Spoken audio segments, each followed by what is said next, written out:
नमस्कार। आज 8वें अध्याय का 28वां आखिरी श्लोक है। हम लोग गीता और ज्ञानेश्वरी देख रहे हैं। वेदेषु यज्ञेषु तपस्सु चैव दानेषु यत् पुण्यफलं प्रदिष्टम् अत्तेति तत्सर्वमिदं विदित्वा योगी परम स्थानमुपैति चाद्यम। इसका मतलब है कि वेदाध्ययन करना, यज्ञ करना, तप करना, दान करना, इस पूरा कर्म में ही आता है ना।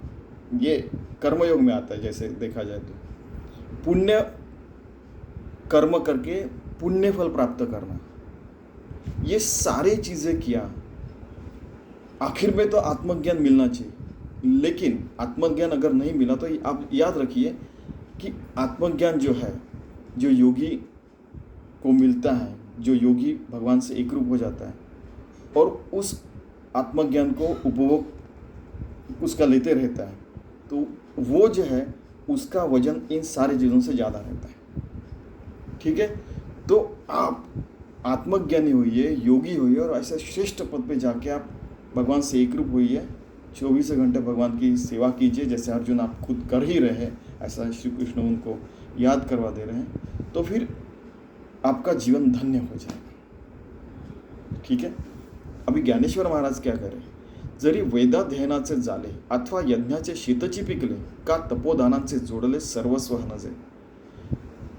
सेम वेदाध्ययन, यज्ञ, बहुत सारे यज्ञ किए, बहुत सारा तप किया, बहुत सारा दान किया, उसमें से जो प्राप्त होगा उससे भी ज़्यादा आत्मज्ञान होना, योगी होना, नित्य मुक्त रहना, उसका वजन है। लोग हरदम कंपैरिजन ही करते रहते ना, अरे वो इंजीनियर बन गया, तू क्या कर रहा है, वो चार्टर्ड अकाउंटेंट बना। यानी अपने हर व्यक्ति, हर शक्ति, हर चीज़ अगर अलग है, एको हम भविष्य, नहीं तो हर कोई एक ही रहता। प्रकृति के माध्यम से बोल रहा हूँ, वैसे तो एक ही हर जगह है, तो फिर तो सारे के सारे रोबो जैसे दिखते है की नाही।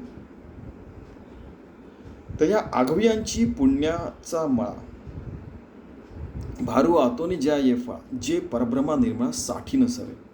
कि इतना सारा पुण्य कमा के रखा हमने, ये सारी चीज़ें करके, लेकिन परब्रह्म प्राप्त हुआ, हमारा जीव परमात्मा से विलीन हो गया। थेंबुटा सागरी मिळाला अवघा मिळून एकची झाला देहातीत वस्तू, रामदास स्वामी कहते हैं। अपना जीव परमात्मा में मिल गया, बाद में हम लोग जिस महासुख में रहते हैं उसका कंपैरिजन किसी से नहीं हो सकता। ठीक है, जे नित्यानंदाचे निमाने उपमेचा कंटाळा नाही, बरं, कांटाळा न दिसे साने पहा पाम वेद यज्ञाती साधने जिया सुखा। ओके, कि जो नित्य आनंद में रहता है तो उसको हर रोज वेद करना, यज्ञ करना, ये सारी चीज़ें दान करना, कुछ दिनों के बाद 80 साल, 85 साल, 90 साल के बाद दूसरे जनरेशन को चांस देना चाहिए। हम लोगों ने, दूसरा अर्थ ये भी होता है कि हम लोगों ने शांत बैठना चाहिए, लोगों को गाइड करना चाहिए, वगैरह वगैरह। ठीक है, नहीं तो क्या होता है कि बहुत ज़्यादा डिसिप्लिन रही, बिल्कुल जैसे रेजिमेंटल रहता है मिलिट्री का। अरे बाबा ठीक है, आपने 17 साल में, 18 साल में ज्वाइन किया, फिर 60 साल में, 62 साल में रिटायर हो गए, जनरल हो गए वगैरह, लेकिन वो आदत हो जाती है। कई बार ऐसे होता है कि मैं किसी का उदाहरण नहीं दे रहा हूँ, ये नहीं, लेकिन ऐसे देखा गया बहुत ज़्यादा डिसिप्लिन रहे, अभी वो अगर 100 साल के हो गए, एक एग्जाम्पल, तो उनको तो ग्रैंडसन, सुपर ग्रैंडसन भी रह सकते हैं, है कि नहीं।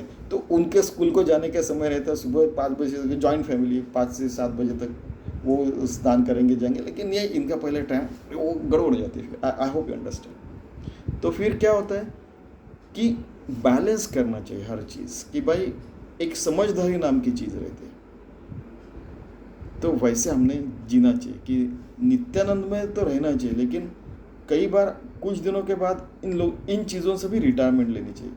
वेद, यज्ञ, तप वगैरह, रिटायरमेंट लेना है नहीं कि आप खुद नहीं करेंगे, आप बाजू में बैठ के उनको गाइड करेंगे, नेक्स्ट जनरेशन को।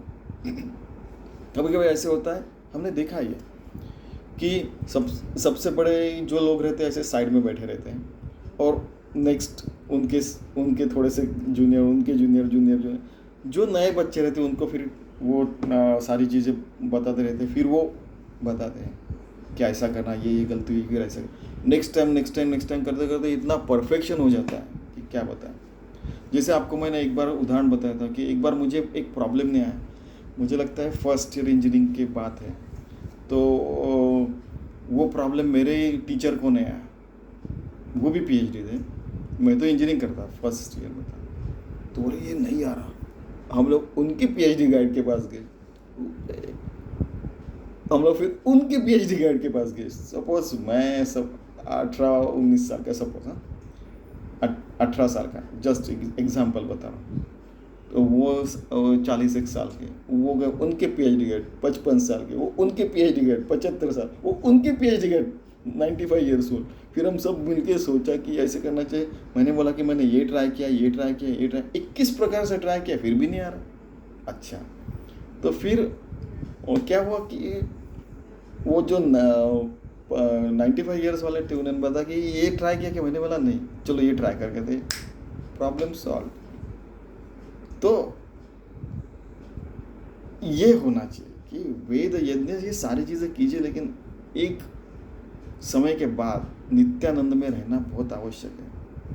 ठीक है, जे विटे ना सरे भोगी दयाचे नहीं पवाडे पुरे पुरती महासुखाचे सोरे भावंडाची, कि ये तो सारे छोटे बहन भाई हैं इनके, यज्ञ वेद, उनका सबसे बड़ा भाई कौन है? सबसे बड़ा सोयरान है। सोयरान उनको ग्रैंडफादर, सखा, कुछ भी बोल सकते हैं, बड़ा भाई, भावंडजी बोला इसलिए मैं भाई बोल रहा हूँ। कौन है? तो आत्मज्ञान है।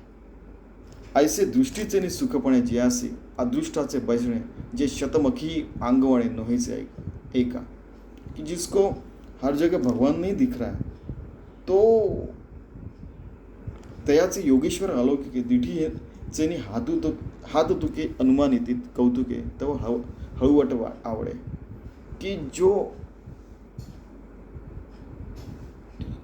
योगेश्वर से एक रूप हो गया है, तो ये सारी जो भगवान की लीला हम हिंदी में कहते हैं ना, वो ऐसे आश्चर्य से देखते रहते हैं, वाह आश्चर्यवत पश्चात भगवान क्या क्या करते रहता है, क्या क्या शुरू रहता है, अजीबोगरीब चीज़ें होती रहती है दुनिया में, तो वो कौतुक यानी जैसे विस्मित होके देखते हैं, कि जैसे बच्चा कुछ करता है, पहले वो थोड़ा सा चलने लगता है, दौड़ने लगता है, तो अपने को बहुत बड़ी खुशी हो जाती है, वैसे तो बड़े ये दुनिया का सारा जो है देखते हैं वो, उनको ठीक है अपने आत्मज्ञान में रह के वो सारी चीज़ें देखते रहते हैं।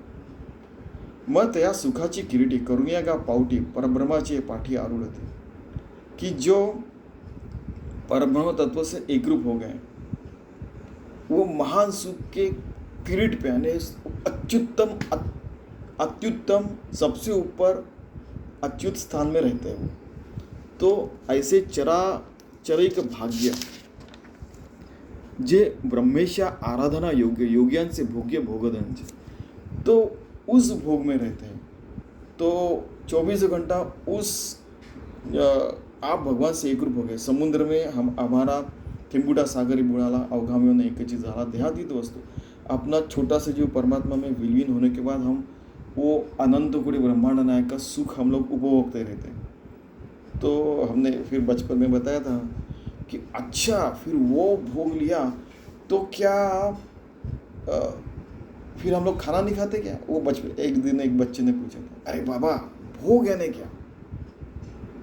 हम भगवान को भोग चढ़ाते, इसका मतलब क्या है कि हमारा जो खाना है उसको अर्पित किया तो वो नैवेद्य हो गया।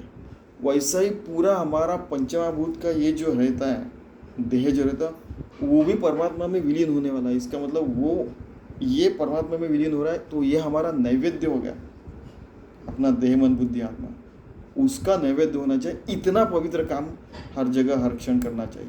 और साइंटिफिकली प्रूवन जितना भी देह को आवश्यक है, सबको खाना खाना पड़ेगा, सबको टट्टी को जाना पड़ेगा। ये फिर आखिर में स्वामी जी ने बताया था कि सबको कभी न कभी बीमारी होगी, कुछ न कुछ, कभी हाथ दुखेगा, कभी पैर दुखेगा, कभी ठंडी या इसमें गर्मी में या इसमें हर जगह जो ना कभी कभी कुछ न कुछ हो सकता है।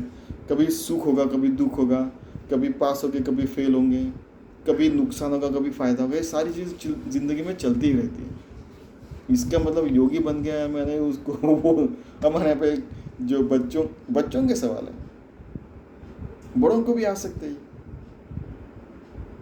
ठीक है, तो उस हम लोग वो आत्मज्ञान का भोग लेना चाहिए और ये उसी अवस्था में रहना चाहिए। फिर 2%, 2% बुद्धि से सारा जीवन चल सकता है, तो 98% कहाँ रखेंगे भगवान के पास?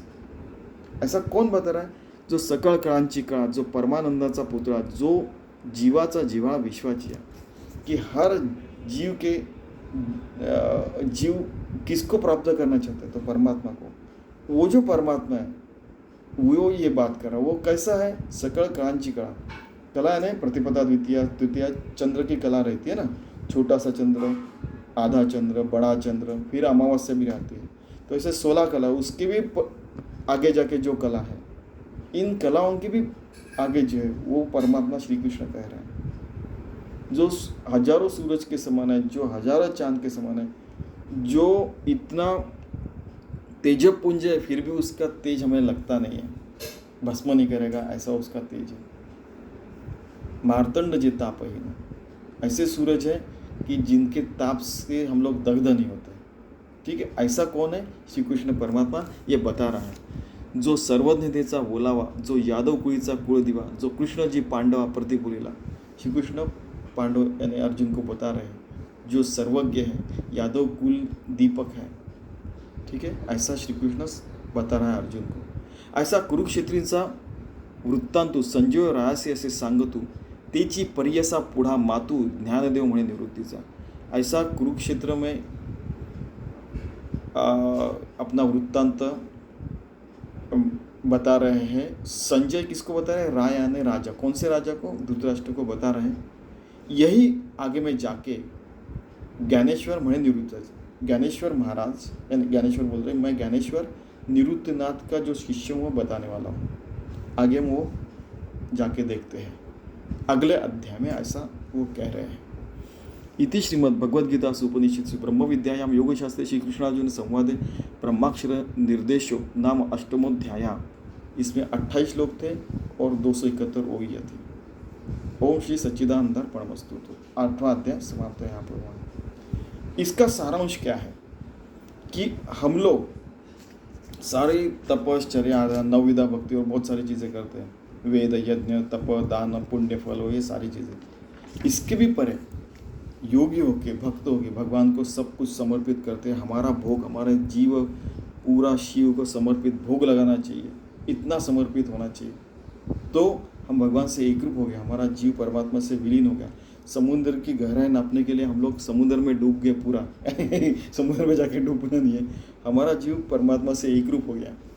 तो 24 घंटा हम लोग भगवान से एकरूप रह सकते हैं और 24/7 सातों ही दिन 24 घंटे हम लोग भगवान की सेवा कर सकते हैं। और आज हमने और एक चीज़ देखी कि हर क्षण, हर घड़ी, हर व्यक्ति ब्राह्मण, वैश्य, शूद्र, क्षत्रिय होके भी काम कर सकता है। ब्राह्मण ने ब्रह्म ज्ञान रह के सारे काम करना, क्षत्रिय ने अपने अवगुण डाल के काम करना, शूद्र ने हर चीज़ का समर्पित होके सेवा भाव से काम करना। अभी ये जो काम चल रहा है ये चारों चीज़ों में आता है। वैश्य ने फ़ायदा, आत्मज्ञानी फ़ायदा है अपना। वैसे तो हमको कुछ नहीं चाहिए, एक बार आत्मज्ञान होने के बाद वो लगता है उनको। फिर हर क्षण, इसी क्षण हम लोग चारों ही ब्राह्मण, वैश्य, शूद्र, क्षत्रिय, आत्मज्ञान, ये सारी चीज़ों के लेवल पे हम लोग ये बात कर रहे हैं। सब मिलके हो रहा है, ये भगवान की इच्छा से हो रहा है। उसने अगर यहाँ से एनर्जी निकाली तो जय राम जी के हो जाता है। इसलिए भगवान की कृपा से ये सारी चीज़ें हो रही है। तो ऐसे भगवान की कृपा से योगी होके, भक्त हो गए, उसकी सेवारत हम लोग पूरा जिंदगी जीते हैं, हमारा जीवन धन्य कर लेते हैं। ऐसा धन्य जीवन हम जीने का प्रयास करते हैं। धन्यवाद।